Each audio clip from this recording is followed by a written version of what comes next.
Hello student, good morning. मैं doctor Dinesh Joshi एक बार फिर से आपके अपने YouTube channel doctor Dinesh Joshi maths academy में आपका फिर से स्वागत करता हूं।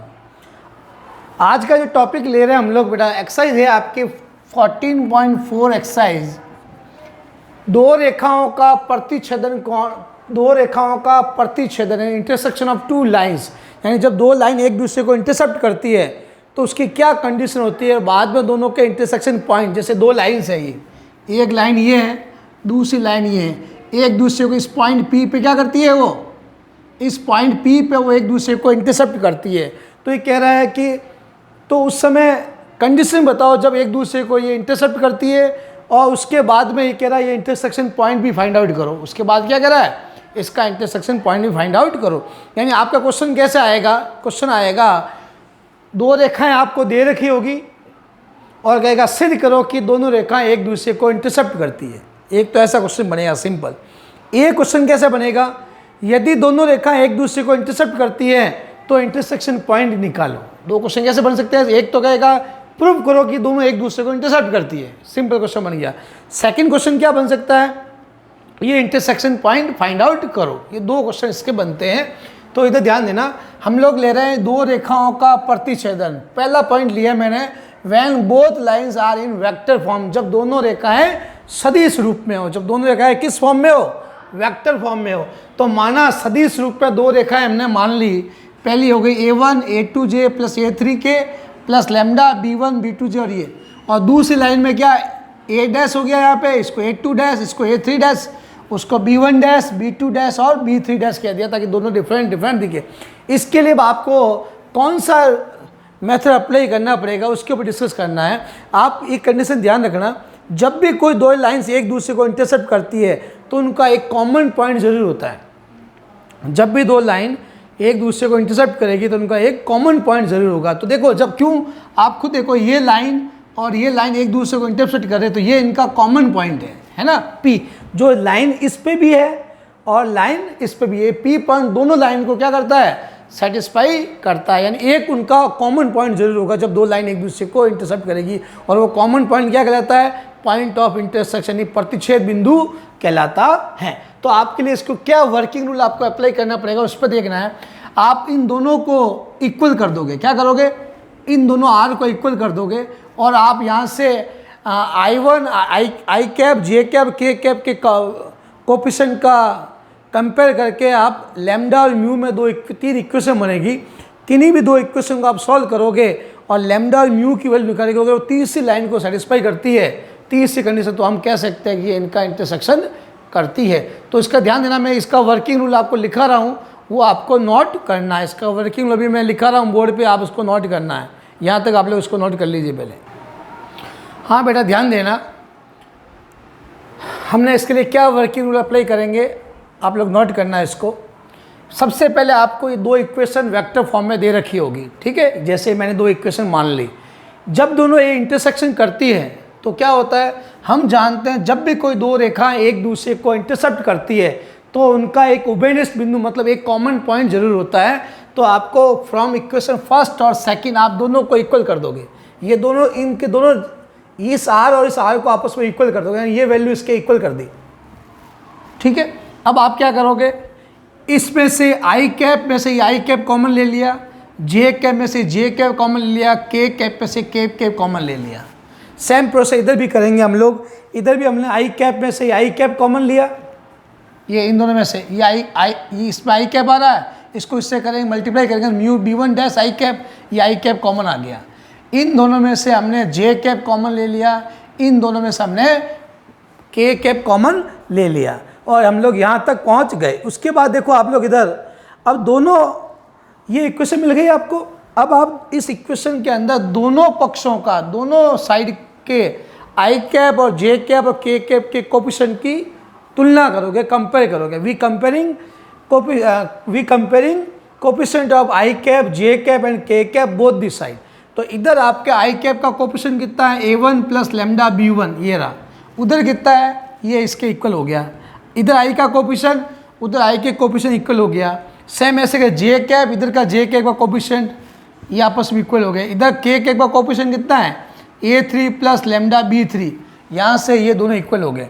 अब मैंने क्या किया, लेमडा इस म्यू को इधर भेज दिया और इसको उधर ट्रांसफर कर दिया, इक्वेशन मिल गई, इक्वेशन थर्ड। सेम ऐसे में लेमडा और म्यू को इधर लिया है, कॉन्स्टेंट को उधर भेज दिया, इसमें म्यू को इधर लिया है, बाकी को उधर भेज दिया, हमें 3 इक्वेशन मिल गई, 3, 4 और 5। अब ध्यान देना, अब आपका क्वेश्चन शुरू होता है।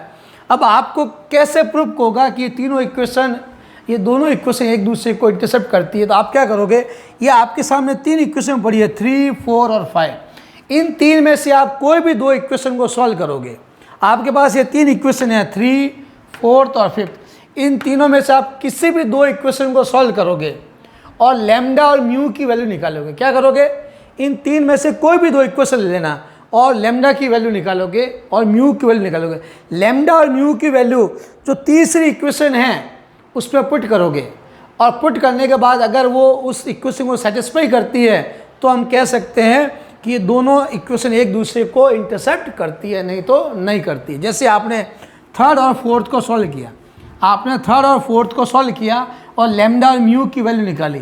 ये लेमडा और म्यू की वैल्यू शेष इक्वेशन है, रिक्वायर्ड इक्वेशन कौन सी है, जो पीछे बची रिमेनिंग इक्वेशन, फिफ्थ में रखोगे। अगर आपने इन 2 को सॉल्व किया तो लेमडा और म्यू की वैल्यू थर्ड में रखोगे। अगर आपने फोर्थ और फिफ्थ को सॉल्व किया तो लेमडा की वैल्यू इसमें रखोगे।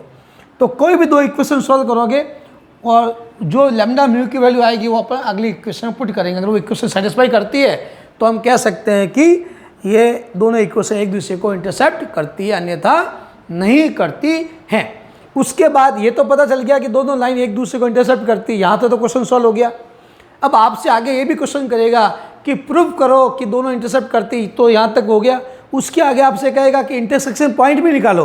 तो ध्यान देना, इंटरसेक्शन पॉइंट निकालने के लिए जो आपने लेमडा और म्यू की वैल्यू निकाली थी, जो आपने लेमडा और म्यू की मान निकाला था, वो या तो इसमें पुट कर दो या इसमें पुट कर दो, किसी एक में पुट कर दो, या तो फर्स्ट में रख दो या सेकंड में रख दो। और एक्स वाई जेड की जो वैल्यू आएगी इसको सॉल्व करने के बाद, वही वैल्यू आपके इंटरसेक्शन पॉइंट होगा। तो यहाँ तक नोट कर लीजिए, फिर इसके आगे की थ्योरी में भी लिखा रहा हूँ, पहले यहाँ तक नोट कर लो आप लोग, फिर आगे हम लोग बढ़ते हैं। हाँ, इधर ध्यान दीजिए बेटा, जो हमने लेमडा और म्यू की वैल्यू निकाली वो मैंने यहाँ सब लिखवा दिया है आपको, अब इसको नोट कर लेना। इन 2 को इक्वल करके आई जे के कोएफिशिएंट की हम लोग कंपेयर करेंगे। कंपेयर करने के बाद हमें जो लेमडा और ये म्यू की वैल्यू मिली है, ये लेमडा और म्यू की वैल्यू हम तीसरे समीकरण रखेंगे और अगर ये लेमडा और म्यू की वैल्यू थर्ड समीकरण को सेटिस्फाई करती है तो हम कह सकते हैं कि दोनों लाइन एक दूसरे को परिच्छेद करती है, नहीं तो नहीं करेगी। बाद में इंटरसेक्शन पॉइंट निकालने के लिए हमने क्या किया, ये लेमडा और म्यू का मान समीकरण 1 या 2 में रख दो और एक्स वाई जेड की जो वैल्यू आएगी वो इनका इंटरसेक्शन पॉइंट होगा। तो मैंने नीचे नोट डाल के सब लिखवा दिया आपको, ये नोट डाल के समीकरण 3, 4 व 5 में से किन्हीं भी 2 समीकरण को हल कर लेमडा तथा म्यू का मान ज्ञात करते हैं। यदि यह लेमडा और म्यू का मान शेष तीसरे समीकरण को, जैसे आपने इन 2 को सॉल्व करके लेमडा म्यू की वैल्यू निकाली तो इसमें रखेंगे, ये इसको सेटिस्फाई करना चाहिए ना, तीसरे समीकरण को संतुष्ट करता है, तो इससे सिद्ध होता है कि दोनों रेखाएं एक दूसरे को इंटरसेक्ट करती है, नहीं तो नहीं करेगी। बाद में ये भी लिखा दिया मैंने, प्रतिच्छेद बिंदु के निर्देशांक ज्ञात करने के लिए लेमडा और म्यू का मान समीकरण 1 व 2 में रखकर प्रतिच्छेद बिंदु ज्ञात करते हैं। तो ये तो था बेटा, जब दोनों लाइंस किस फॉर्म में हो, वेक्टर फॉर्म में हो, तो हमें ये मेथड अप्लाई करना है। जब दोनों लाइंस वेक्टर फॉर्म में होगी तो हमें ये मेथड अप्लाई करना पड़ेगा। तो सबसे पहले दोनों लाइंस के 2 आर को इक्वल कर देंगे और आई जे और के कोएफिशिएंट की तुलना करेंगे और फिर बाद में 2 इक्वेशन बनेगी। इन 2 इक्वेशन को सॉल्व करके हम तीसरे में पुट करेंगे लेमडा म्यू की वैल्यू। अगर ये तीसरे समीकरण को संतुष्ट करता है तो हम कह सकते हैं कि दोनों लाइन एक दूसरे को इंटरसेप्ट करती है। नोट कर लीजिए इसको, फिर हम आगे बढ़ते हैं। जब दोनों लाइन किस फॉर्म में हो, कार्टेशियन फॉर्म में हो, तब क्या करें, तो ये भी हम आगे डिस्कस करते हैं। नोट कर लो इसको।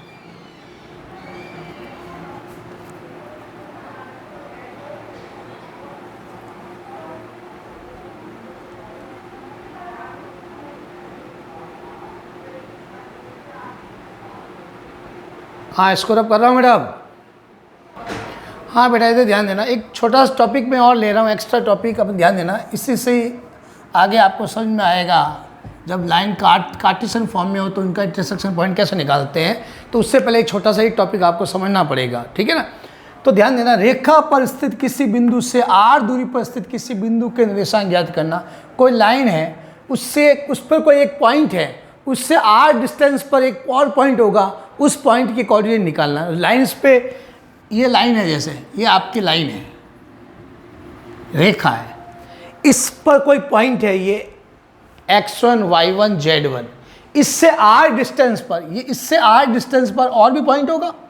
मुझे सपोज इससे r दूरी पर एक पॉइंट है आपका q, ये पॉइंट q, इसके कोऑर्डिनेट मुझे फाइंड आउट करने हैं कि इस लाइन के कोई पॉइंट है, ये स्थित कोई पॉइंट है, उससे r दूरी पर कोई पॉइंट होगा, उसके कोऑर्डिनेट क्या होंगे, ये हमें निकाल रहे हैं। तो माना रेखा का कार्तीय समीकरण, कार्टेशियन लाइन क्या हो गई, x minus x1 upon a, y minus y1 upon b and z minus zn upon c। ये लाइन आपको दे रखी होगी, ठीक है। आपको इससे r दूरी पर कोई पॉइंट निकालना है, तो इसको आप इक्वल r कर दोगे। क्या कर दोगे, यहाँ लिख देंगे लेट। अगर आपको जितने दूरी पे चाहिए, यहाँ कहता है r1 दूरी, तो यहाँ r1 कर देंगे ना। इससे r दूरी पर कोई बिंदु निर्देशांक पर निकालें, इसको क्या कर दोगे, r मान लोगे। अब ध्यान देना, ये भी r के इक्वल है, ये भी r के इक्वल है, ये भी r के इक्वल है। तो x minus x1 upon a किसके इक्वल है, r के इक्वल है। y minus y1 upon b भी किसके इक्वल है, r के इक्वल है। z minus z1 upon c भी किसके इक्वल है, r के इक्वल है। तो यहाँ से x minus x1 is equal to A R, तो x की वैल्यू क्या हो गई, x1 प्लस ए आर, ये x की वैल्यू आ गई। यहाँ से क्या आएगी, y minus y1 is equal to B R, तो y इजिकल टू आ गया y1 प्लस बी आर, और ये हो गया यहाँ से z minus z1 is equal to C R, तो z is equal to z1 plus C R. तो इस लाइन से x की वैल्यू ये आ गई, y की वैल्यू ये आ गई, z की आ गई, यानी इस लाइन पर r दूरी पर जो पॉइंट है उसके कोऑर्डिनेट क्या आ गए आपके, q के point, hence point p, point q, q के कोऑर्डिनेट क्या आएंगे, ये x1 plus A R comma y1 plus B R comma z1 plus C R. तो इस लाइन के कोई पॉइंट है a, उससे r डिस्टेंस पे कोई पॉइंट होगा, उसके कोऑर्डिनेट क्या होंगे, x1 plus A R, y1 plus B R और z1 प्लस सी आर। ये इससे r डिस्टेंस पे कोई पॉइंट होंगे। तो इसको आप नोट कर लीजिए, आगे आपके काम आएगा, जब आगे की अपन थ्योरी करेंगे उससे में आपको ये काम आएगा। इसको नोट कर लीजिए आप लोग जल्दी से। छोटा सा टॉपिक था, हमने इसके साथ में इसको ले लिया, ठीक है। अब हम अगला टॉपिक ले रहे हैं। जब दो, पहले तो क्या लिया था, intersection of two lines when both lines are in vector form. अब हम लोग पढ़ रहे हैं जब दोनों लाइंस कार्टेशियन फॉर्म में हो, तब उनका इंटरसेक्शन पॉइंट कैसे निकालें और कैसे वो एक दूसरे को इंटरसेक्ट करती है, वो सीखेंगे।